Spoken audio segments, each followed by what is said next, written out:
শুভ সকাল বন্ধুরা, আশা করি আপনারা ভালোই আছেন, আমরাও ভালো আছি।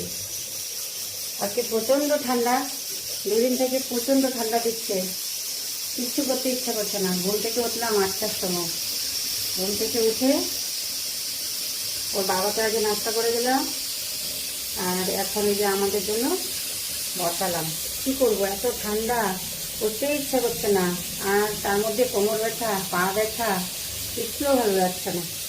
সেই যে এখন আমাদের জন্য বসিয়েছি।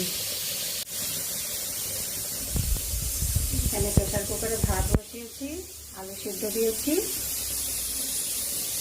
আর এখানে বসিয়েছি ডিম সিদ্ধ।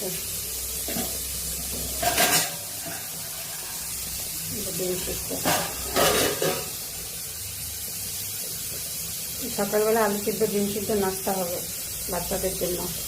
ওর বাবাকে রুটি করে দিয়েছি আর একটু চাউমিন করে দিয়েছি, দুবেলা খাবে।